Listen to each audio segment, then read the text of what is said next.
Welcome everyone. We are going to prove a property of Dedekind Cuts. Specifically, we're going to verify that Dedekind Cuts, as taken as a model of the real numbers, satisfy the closure property of addition. They're closed with respect to addition. All right, what's a Dedekind Cut? I'm going to assume you already know everything about Dedekind Cuts, like prior to this video. This is not a good introduction to the topic, but basically a Dedekind Cut is an infinite set of rational numbers with certain kind of properties. What are those properties? One property is that it's not empty. So a particular Dedekind cut alpha is not empty. So it's not an empty set of rationals. Also, it's not everything. So the set of rationals alpha cannot be the entire set of rationals, or if you prefer, the rationals minus the ones that are in alpha is not empty. Okay, also, there is no greatest element, or some people like to say that the set alpha is open above. Maybe a picture is a good idea. Here you have a kind of infinite set of rational numbers, and the typical classic example of this is a Dedekind cut is attempting to give a precise definition of the irrational number root 2. And the idea is that you define the number root 2 as the infinite set of rationals, which includes all the numbers up to root 2. Good afternoon, Blazers, or good morning, Blazers. We have completed the shelter of place, and we're going to. So what is root 2? It's the set of all Thank x. you very much for your such cooperation. That x is rational. I won't mention that again because that's understood. And also x squared, that rational number when multiplied by itself, is less than 2, or x is negative, because we want all the negative numbers also. So that's kind of what a Dedekind cut is. Anyway, it should be open above. Every Dedekind cut has no greatest element. How can you write this down? With quantifiers, we can say that for any x, if it's in, if x is in alpha, so if x is a rational number in alpha, well then there's just another rational number which is a little bit bigger. So there exists a y such that y is in alpha and y is a little bit bigger. Okay, something like that. All right, some people might come into my classroom now, so it's kind of annoying, but whatever. And then downward complete is the fourth property. What does it mean to be a downward complete? Well, intuitively, we want to say that the set, it's going to be the set of all the rationals less than this. In other words, we don't want any rationals to be missing. So what we mean by this is, for all x and for all y, if x is in alpha and y is some rational number which is less than or equal to x, then y is in alpha also. All right, so this is the basic definition of what makes a Dedekind cut. One more time, a Dedekind cut alpha is an infinite set of rational numbers which has these four properties. Not empty, not everything. There is no greatest element, otherwise known as open above, and downward complete, which means once a rational number is in there, so are all the other rational numbers less than this also in there. All right, by some very tedious sequence of propositional logic manipulations, one can write this property in a kind of a different way. I think I'm going to skip this, the details, but you can just kind of trust me that a sequence of manipulations can transform this sentence into the equivalent sentence that says something more than I want to say. That if,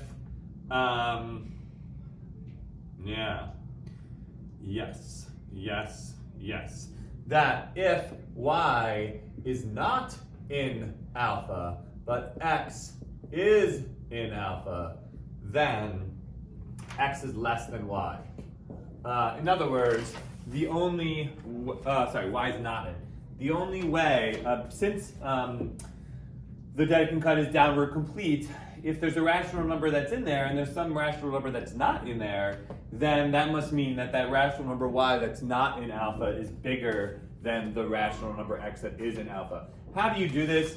Man, you just kind of like do it. Now I'm lying and going through so this arrow can be written, you know, P arrow Q is the same thing as not P or Q. So you can just kind of rewrite this and you can hit that with the De Morgan and you can move things around. I'm gonna leave that exercise to the reader. Okay, great. What are we even doing here today? We are proving something about addition. And here I have to explain what addition is. What is addition? Well, if you take two Dedekind cuts, alpha and beta, so each one of them is an infinite set of rationals, then it turns out, and you can convince yourself that this is kind of right, this new thing, which I expect to be a real number, is going to be the set of all sums of x's and y's such that x is in alpha and y is in beta. Hello, come on. Okay, so you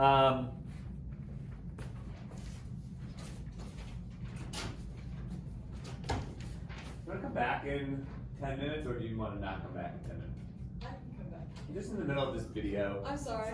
It's not a very important video though, so I could just stop it, but I don't want to. It's fine. Are you sure? I'll come back. Come back in 10 minutes. Cool. Okay, awesome, thank you. All right, good. Yeah, if you think about this, if you're trying to add like the real number 2, well, let me not give any motivation. Let me just assume that you understand this definition. Okay, well, what is there to say about this definition? Well, alpha and beta are real numbers. Here I am giving a definition of what it means to add two real numbers. So by definition, the sum of these two Dedekind cuts should be defined as, but here x and y are elements of alpha and beta respectively. So x and y are rational numbers. So this is rational addition that is being referenced here. So this is not circular because I'm defining addition on Dedekind cuts in terms of addition on the rational numbers, which are the elements of those cuts. Okay, the thing that I want to prove now, which is one of the axioms of the real numbers, what I need to prove is that alpha plus beta is a real number, or is a Dedekind cut. While it is very plausible that this is a Dedekind cut is not an arbitrary set of rational numbers, it's a set of rational numbers with these four particular properties. And so what I will now do is some kind of, tedious or something proof that this set that I have constructed of rational numbers meets these four conditions, and if it meets these four conditions, then it is itself a Dedekind cut, and therefore the sum of any two real numbers is also a real number, and the real numbers are closed under addition. Okay, let's go. Let's just start. I'll switch to Roman numerals now for clarity. Property 1 I need to prove is that this set is not empty. Well, it's pretty clear that it's not empty because alpha is itself not empty by property 1 of alpha being a Dedekind cut, which means that there is some x that is in alpha. And also, beta is not empty, which means that there is some y that is in beta. And if x is in alpha and y is in beta, then x plus y by definition is in the set alpha plus beta, and so alpha plus beta is not empty. Okay, that one was pretty easy. Let's put a little blue box around this first proof.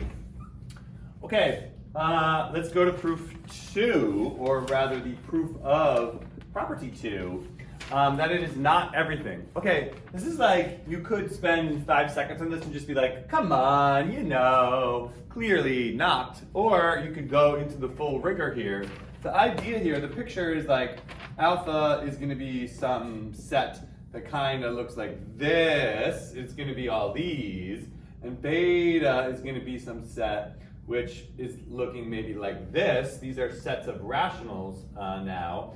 And so the idea is, surely there is going to be some rational number that is not in alpha plus beta, and it seems like you can pick over here some rational number z, which is not in beta, and if beta is the bigger Dedekind cut, the bigger real number, then z would also not be in alpha. So this is just the picture, and then z plus z would be a rational that is not in alpha plus beta. But if you want to really do this out, which I guess I'm going to do, let's go. So take, so without loss of generality, let beta be the bigger one, as my picture suggests. So without loss of generality, let alpha be less than or equal to beta. Which means, by the way, that alpha is a subset of beta. That's how the less than relation is defined on Dedekind cuts. Okay, so now do exactly what I said. Take some z, which is not in beta. And here I explicitly invoke, but I don't feel like writing it down, property 2 of beta. Since beta is a Dedekind cut, it's not everything. There's something that's not in it. Well, if z is not in beta, then since alpha is a subset of beta and z is not in beta, then z is not in alpha either. And so z is not in alpha and z is not in beta. Okay, well, now we have this particular way of expressing the fact that the Dedekind cuts are downward complete. So whenever there's a number that's not in the Dedekind cut and some other rational number is in the Dedekind cut, then the number that's not in it is bigger than the number that is in it. And so what I can now do is sort of say, all right, what do I want to do? Yeah, so now take any x in alpha and any y in beta. I think this is what I want to say. Yeah. Yep. Okay, so apply this property. Since z is something that is not in beta, z is also not in alpha, but x is in alpha and y is in beta, I know by this particular expression of property 4 that x has to be less than z and y has to be less than z. And if that's true, then I conclude that x plus y is less than 2z. And what else do I want to say? What am I doing again? Oh yeah, and so since 2z, oh okay, and so what does that mean? That means that, yeah, that means that 2z is in fact greater than x plus y for any x plus y that's in alpha plus beta. But if 2z is bigger than x plus y for any x plus y in alpha plus beta, then that means that 2z is just not in alpha plus beta. So 2z is not in the set alpha plus beta because it's just bigger than every element that is in alpha plus beta. Yeah, that's pretty good. And conclusion, alpha plus beta is not the whole set of rationals, because I have constructed, so to speak, a particular rational number, that rational number being 2z, that's not in this set of rationals. And it's not in this set of rationals because it's bigger than any rational that is in that set. Yeah, that's pretty good. Okay, good. Maybe the rest of these are easier, maybe not. I kind of want to wrap up this video though. Property 3, squeezing it up over here. Property 3, I have to show that alpha plus beta has no greatest element. Well, I'm going to do this by contradiction. So suppose alpha plus beta had a greatest element. Call it G.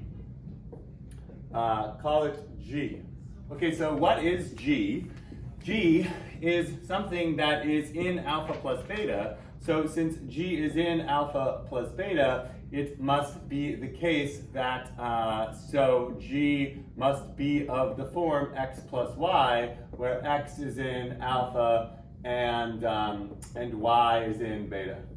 But now, alpha and beta are themselves Dedekind cuts, so they have the property of having no greatest element. So what do I know? I know x is not the greatest element of alpha, and y is not the greatest element of beta, which means that there is a bigger one. I don't even need the y. I can just say, so we have some other element, call it x prime, that is in alpha such that x prime is bigger than x. But if there is a larger x prime in alpha, then g prime is just x prime plus y. But since x prime is in alpha and y is in beta, we conclude that g prime is also in alpha plus beta, but g prime is bigger than g. That is a contradiction. And so the supposition that there's no greatest element is false. Okay, good. 3 down, 1 to go. The last one is I need to show that alpha plus beta is downward complete. Why is this true? Yeah, this is true. What are we going to do? Again, take some z that's in alpha plus beta. And if z is in alpha plus beta, it means that z is of the form x plus y, where x is in alpha and y is in beta. And what we need to do now is show, so now take any other rational number, let's call it w, which is less than z. And all I need to do is I need to show that w is also in alpha plus beta. Why is this true? Well, this was my proof. I just said, hey, since w is less than z, z minus w is positive. So let z minus w, call it like e. So let z minus w be called like some number e, which is positive. Okay, and now make this number w, and then we can just express w as, well, what is w? W you can think of as x plus e over 2 plus y plus e over 2. Minus. Okay, what the heck am I doing here? I guess I'm taking the gap between z and w, and I am splitting it in half.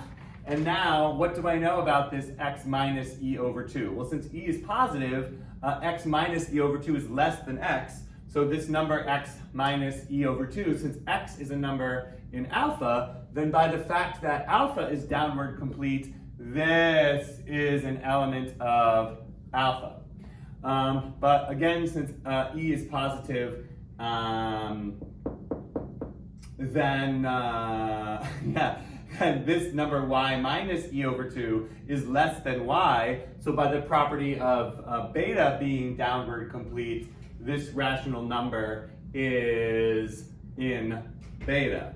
And by the way, when you add these two expressions up, you get x plus y, which is just z, minus e over 2, but this is just like, right, this is just z minus e, but e is just z minus w, so this just is w, as desired. So this is kind of like a check that I'm doing my algebra correctly or something. But of course, by definition then, if this number is in alpha and this number is in beta, then that proves that by definition of alpha plus beta, W is in alpha plus beta. So what did I do? I just showed that an arbitrary rational number less than this arbitrarily chosen rational number in alpha plus beta is also in alpha plus beta, and that proves the downward completeness. Okay, therefore, what have I showed? I've showed altogether that this set, which I constructed over here, is in fact a Dedekind cut because it satisfies the 4 properties of Dedekind cuts. Goodbye.